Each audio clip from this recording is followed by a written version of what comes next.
wabarakatuh. Waalaikumsalam warahmatullahi wabarakatuh. Alhamdulillah, alhamdulillahi wa kafa, wassalatu wassalamu ala ibadihi alladhina istafa, asiyama abduhul mustafa wa alihi wa ashabihi wa sallama taslima. Baik, langsung saja, tidak ingin memperpanjang mukadimah sebagaimana yang ditugaskan kepada saya, diperintahkan oleh Ketua Tanfid Idil Amin Hafidin Hafizahullah Saddada khutbah. Pada malam hari ini kita akan membahas sedikit biografi dari Imam Al-Maziri rahimahullah ta'ala. Sebelum kita mulai membahas biografinya, mari kita fatihahkan kepada Imam Maziri.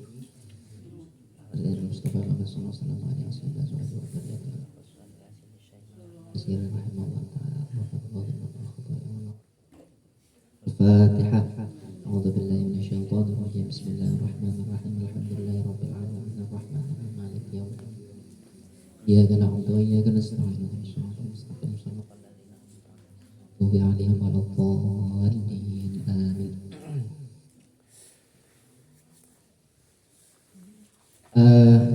Pada malam hari ini kita akan membahas biografi Imam Al-Maziri. Saya membawa sebuah buku atau sebuah kitab yang banyak dirujuk, termasuk sebagai rujukan otoritatif untuk biografi Imam Al-Maziri. Ini ditulis oleh Hasan Husni Abdul Wahab dengan tahqiq dari Anas Rahmuni. Imam Al-Maziri, penulisnya ini sebagai mu'arrikh juga, beliau terkenal juga. Kemudian beliau pernah menduduki beberapa posisi penting di Tunis, pernah menjabat sebagai Al-Ma'hadul Qaumi lil Athar wal Funun, di semacam pusat atau untuk melestarikan, kalau di Indonesia melestarikan peninggalan sejarah atau apa. Nah, di tangan beliau ini, penulis ini Hasan Husni Abdul Wahab, dibangunlah 5 madhaf, 5 museum. Di antaranya Museum Bourguiba yang ada di Monastir. Terus ada museum apa lagi di sini? Asad bin Furad, ada Museum Ibrahim bin Aghlab, terus termasuk yang peninggalan Kartaj, itu diantaranya adalah dari peran beliau nih, Hasan Husni Abdul Wahab, penulis biografi Imam Al-Maziri. Jelas tentang penulis kitab ini. Kemudian kita langsung masuk kepada Imam Al-Maziri. Siapa Imam Al-Maziri? Syekh Imam Al-Maziri. Ya, kalau orang-orang Hadharah harusnya sudah akrab dan mesti sudah akrab. Tolong dibenarkan nanti saya kalau salah ya. Ini orang Hadharah, Bang Ojan. Orang Hadharah. Kita tahu pasti Imam Al-Maziri, kita pernah berkunjung ke sana. Makamnya ada di sebelah makam dari Bourguiba. Nah, nama asli beliau adalah Abu Abdillah Muhammad bin Ali bin Umar bin Muhammad At-Tamimi Al-Maziri. Saya ulangi, Abu Abdillah Muhammad bin Ali bin Umar bin Muhammad At-Tamimi Al-Maziri. Ini harus dibedakan. Ada Abu Abdillah Muhammad, ini ada 3 orang yang sama-sama masyhur dan sama-sama cerdas, terkenal. Abu Abdillah Muhammad. Di sini disebutkan dalam buku ini ada bab khusus, ada fasal khusus, Maziriyun judulnya. Jadi ada 3 Imam Maziri yang julukannya Imam Maziri yang terkenal. Sama-sama Abu Abdillah Muhammad. ada Maziriyun di sini disebutkan. Nah, tapi yang kita bahas di sini adalah Abu Abdillah Muhammad bin Ali. Gitu. Berbeda dengan ada Abu Abdillah Muhammad bin Abil Faraj wa yu'raf bizzaki al-Maziri. Ada Abu Abdillah Muhammad bin Muslim.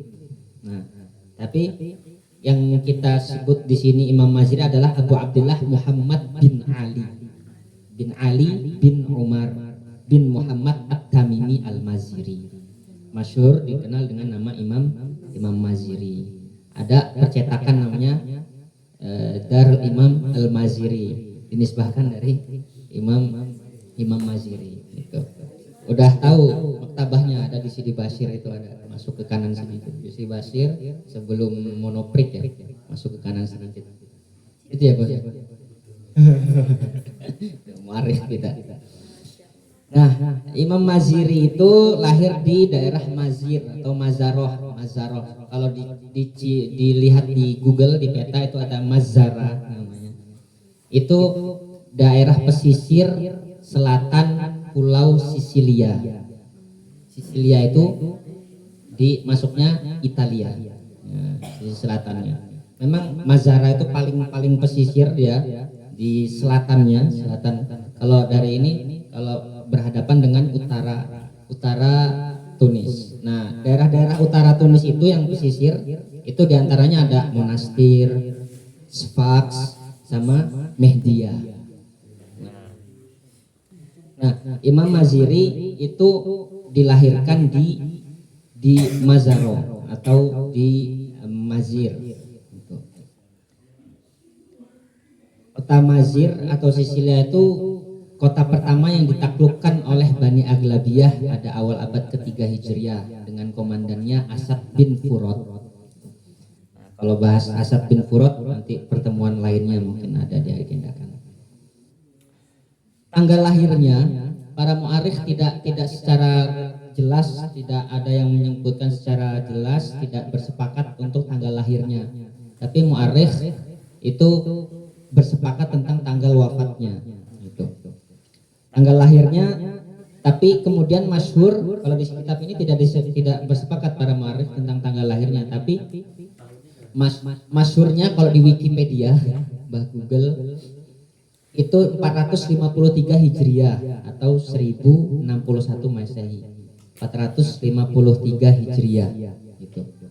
Ada disebutkan salah seorang alumni kita menulis di Bincang Syariah tentang Imam Maziri, disebutkan Imam Al-Maraghi, Mustafa Al-Maraghi yang mantan Grand Syekh Al-Azhar itu, di dalam Fathul Mubin di Tabaqatil Usuliyin katanya 453 Hijriah, tapi saya cari di kitabnya nggak ada disebutkan itu.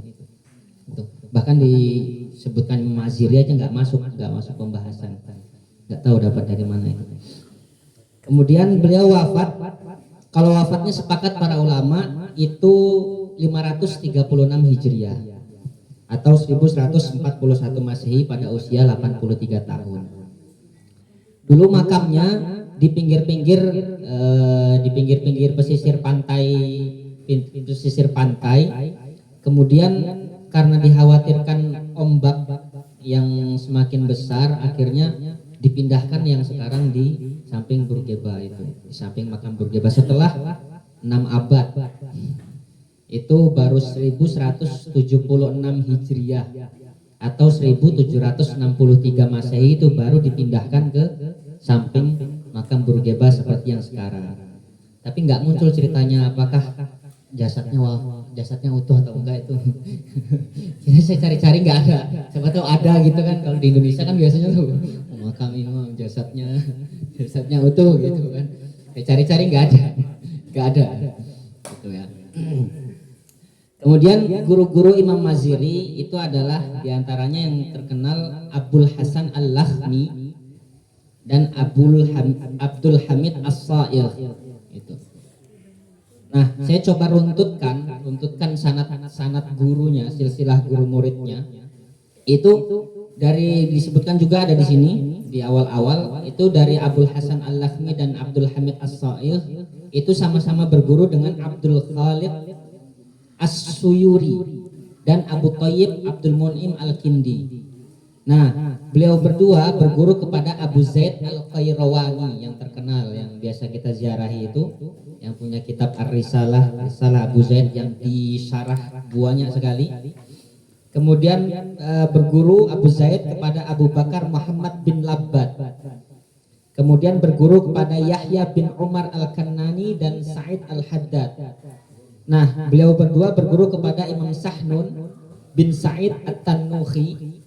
Imam Sahnun berguru kepada Asad bin Furat dan Ali bin Ziyad. Ali bin Ziyad berguru kepada Imam Malik rahimahullah taala. Ali bin Ziyad ini yang terkenal orang pertama yang membawa masuk Muwatta Malik ke Tunis ya, Afrika. Nah, itu silsilah guru dari Imam Maziri. Nah, murid-murid Imam Maziri itu ada yang penduduk asli, ada yang wafidin, ada yang tariqah murasalah. Nah, penduduk aslinya itu ada Ibnul Haddad Al-Mahdawi dan seterusnya. Yang wafidinnya, muridnya yang terkenal itu ada Muhammad bin Tumur, Abu Bakar Ibnul Arabi, dan Ali bin Sa'id. Abu Bakar Ibnul Arabi bi'al ya, bukan Ibnu Arabi yang kita terkenal dengan filosof dan Faslul Maqal, apa lagi kitab-kitabnya itu yang Wahdatul Wujud, ya Makiyah, Futuhatul Makiyah ya itu. Tapi ini Ibnu Arabi yang muhaddis bi'al.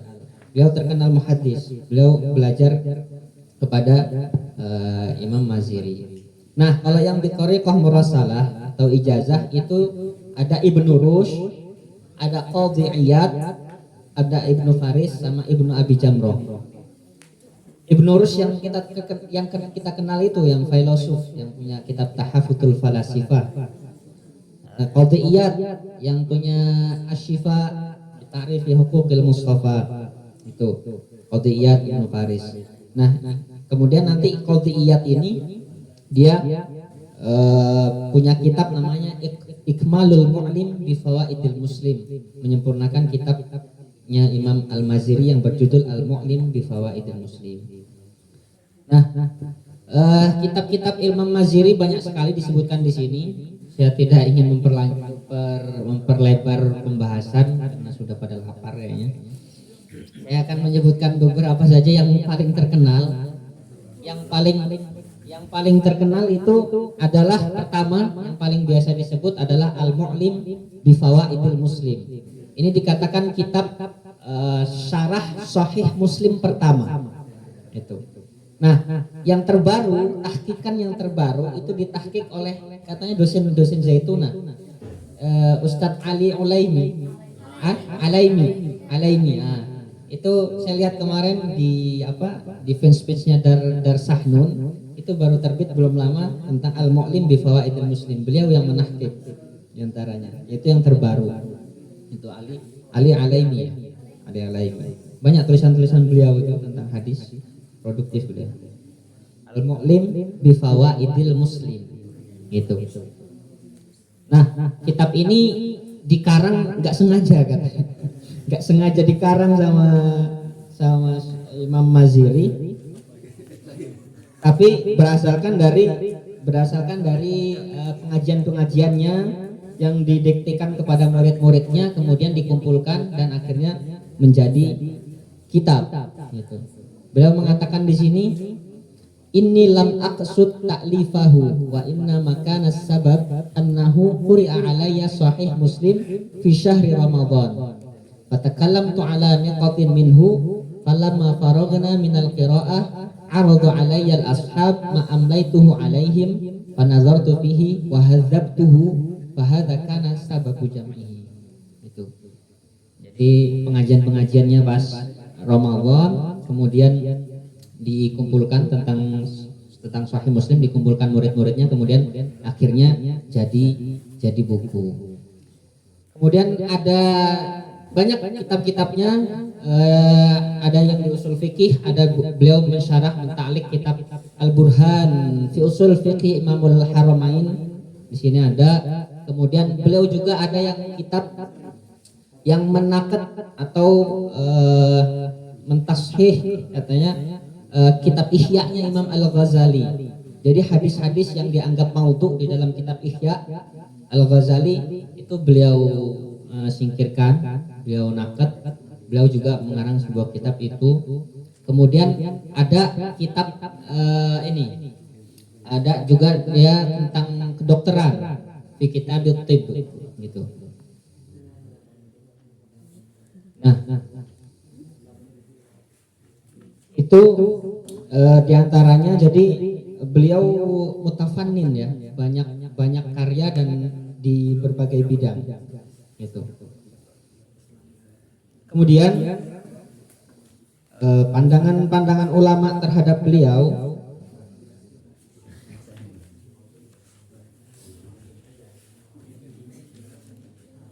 para mu'arikh menyebutnya sebagai imam. Nah, ini ada cerita yang paling terkenal tentang penyebutan imam kepada Imam Al-Maziri. Diceritakan begini. Wa yahki anhu ay Al-Maziri annahu ra'a fi dzalika ru'ya. Ra'a Rasulullah sallallahu alaihi wasallam faqala lahu ya Rasulullah ahaqqun ma yad'unani bi ra'yihim yad'unani bil imam. Rasulullah, orang-orang itu memanggilku dengan sebutan imam gitu. Apakah kira-kira pantas sebutan mereka memanggilku seorang imam gitu. Kemudian Rasulullah berkata kepada Imam Maziri, faqala lahu wassa'allahu sadraka lil futya. Semoga Allah melapangkan dadamu untuk berfatwa gitu. Jadi Rasulullah merestui beliau untuk disebut imam gitu. Kemudian diceritakan juga di sini alasan cerita yang diantara dua cerita masyhur ini. Yang pertama tentang sebutan imam, kemudian yang kedua tentang awal alasan beliau belajar kedokteran. Awalnya beliau tidak tahu kedokteran, tapi suatu ketika beliau sakit keras dan tidak ada yang bisa mengobati kecuali tabib dari orang Yahudi gitu. Kemudian bahasanya gimana ya?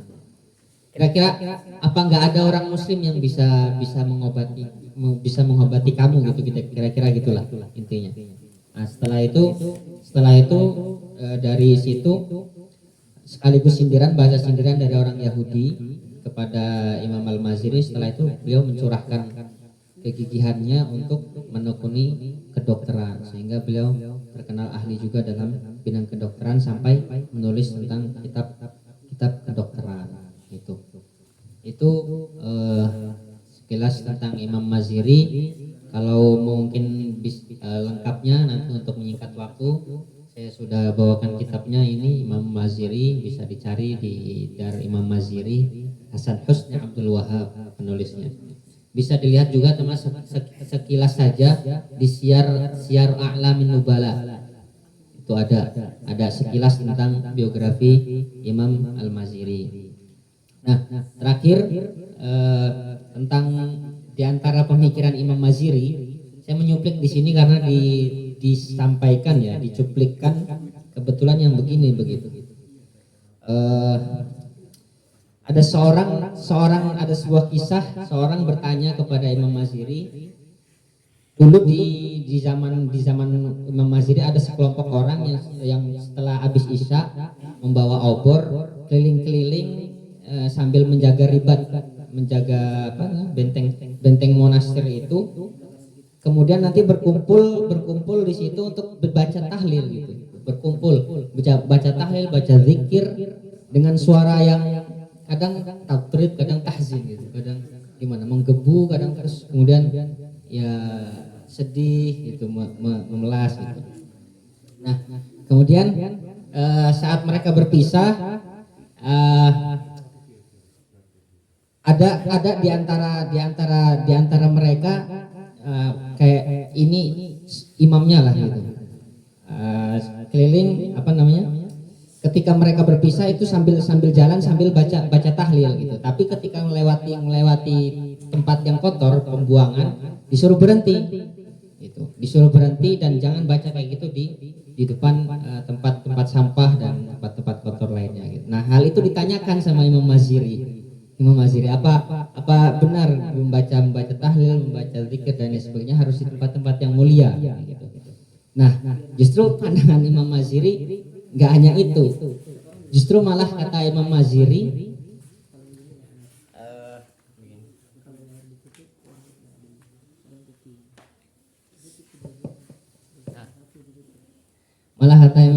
fakana jawabu al-istima' bidzikri wat tatrib wat tahzin wa rafa'a saut qad naha anhul ulama wa ankaruhu wa aduhu bid'atun. Nah, ya itu jadi malah nggak hanya itu gitu, justru malah berkumpulnya mengeraskan suara dan zikir itu malah bid'ah kata beliau. Jadi itu nggak dicontohkan Rasul, nggak dicontohkan ulama-ulama sebelumnya. Itu diantara sepenggal dari pemikiran Imam Al-Maziri tentang hal itu ya. Kemudian karena kebetulan dicantumkan di sini ada beberapa pemikiran lagi, tapi memperpanjang waktu. Saya pikir itu saja dari saya. Kurang lebihnya saya mohon maaf. Akhirul kalam, Allahul muwaffiq ila aqwamit thariq. Assalamualaikum warahmatullahi wabarakatuh.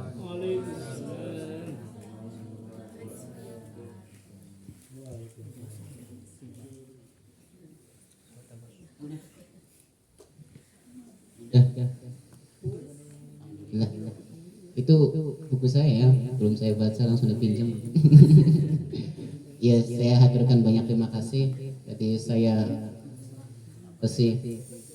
iya sangat menyesal nggak mengikuti dari awal mengenai tarjamah atau biografi dari Imam Maziri. Saya haturkan banyak terima kasih buat Mas Idris atas penyampaiannya mengenai Imam Al-Maziri. Mudah-mudahan sedikit menambah wawasan kita dalam mengenal tokoh Tunisia. Itu saja untuk menutup